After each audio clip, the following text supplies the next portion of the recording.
Bukan lagi Formula E, muncul investigasi kritis dugaan korupsi era Anies. Memakan hampir 3 triliun rupiah uang rakyat DKI. Formula E itu suatu tindakan yang sangat-sangat tidak masuk di akal. Jelas-jelas lagi pandemi COVID, kenapa masih terus dibayarkan komitmen fee? Sementara sudah jelas dikatakan karena ada pandemi ini komitmen fee tidak dibayarkan. Kemana lalu komitmen fee itu? Banyak hal yang harus dipertanggungjawabkan dari Formula E. Dari kasus Tanah di Munjul yang sekarang dia dipanggil oleh KPK. Belum lagi kelebihan bayar. Landasan program dan seputar peraturan-peraturan yang ada di Jakarta. Lalu ada 9 pertanyaan yang sifatnya biografi formil. Saya berharap penjelasan yang tadi kami sampaikan bisa bermanfaat bagi KPK untuk menegakkan hukum, menghadirkan keadilan, dan memberantas korupsi. Harapannya penjelasan-penjelasan tadi bisa membantu untuk KPK menjalankan tugasnya. Menjelang berakhirnya masa kepemimpinan Anies Baswedan, kecurangan demi kecurangan yang dia lakukan terbongkar. Kini yang bicara adalah Ketua DPRD DKI Prasetyo Edy Marsudi. Di hadapan penyelidik Komisi Pemberantas Korupsi, KPK, Edy menyatakan ada banyak kejanggalan dalam penyelenggaraan Formula E sejak awal. Salah satunya, DKI sudah mengeluarkan uang 180 miliar rupiah untuk komitmen fee pertama balap Formula E sebelum pembicaraan soal anggaran rampung di DPRD. Itu curang. Pemerintah sebagai eksekutif tidak bisa membelanjakan uang seenak-enaknya. Pemerintah harus membuat perencanaan program beserta perencanaan anggarannya dulu untuk kemudian dibicarakan dengan DPR atau DPRD. Disitulah prinsip check and balance berlaku. Baru setelah DPRD setuju, anggaran bisa diberlakukan dan uang bisa dikeluarkan.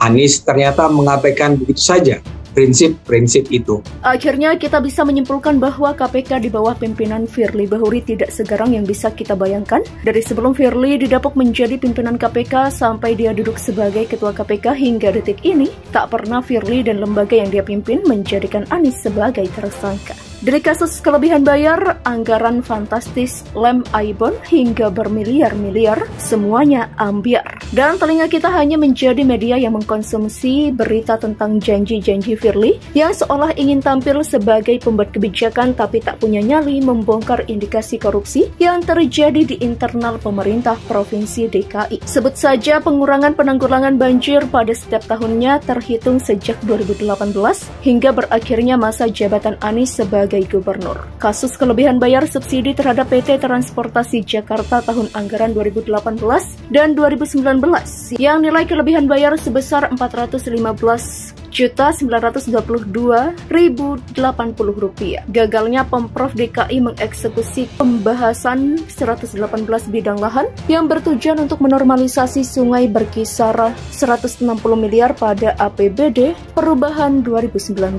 Ironisnya pada bulan Desember 2019 dan Februari 2020 Gubernur malah menggelontorkan anggaran komitmen fee Formula E sebesar Rp560 miliar. Kelebihan bayar untuk alat pemadam kebakaran yang mencapai Rp6,52 miliar. Lalu pengadaan tanah di daerah Munjul Cipayung yang ditaksir merugikan negara sebesar Rp152 miliar. Banyak lagi kasus-kasus lain yang terindikasi praktik rasuah baik yang dilakukan oleh jajaran aparaturnya, apalagi Anies mengingat dirinya sebagai kepala pemerintahan. Namun sampai habis masa jabatan, Anies sebagai gubernur tidak ada delik yang mengarah ke dia, kecuali atas kepala dinas yang mandat dan fungsinya membantu merumuskan dan melaksanakan urusan pemerintahan dalam hal teknis, yang tentu saja berdasarkan arahan dari instruksi siapa lagi kalau bukan gubernur. Apa sebenarnya yang terjadi di internal KPK? Bagaimana mungkin lembaga atau lembaga lain yang terhindar memiliki kompetensi yang sama dalam penanganan kasus rasuah bisa memberikan justifikasi atau sikap KPK yang terkesan tidak serius dalam penyembunyian kasus yang sangat kasat mata ini? Bisakah diterima jika KPK beralasan belum mempunyai bukti yang cukup jika rentang waktu yang ada tidak memiliki keputusan hukum yang jelas. Terlebih lagi menyangkut sejumlah kasus yang sangat jelas unsur mens reanya. Secara pribadi saya sudah merasa lelah berharap KPK menjadi lembaga yang ditakuti pencuri uang rakyat atau koruptor. Sampai akhirnya saya mendapat berita yang membuat darah setiap orang mendidih jika mendengarnya.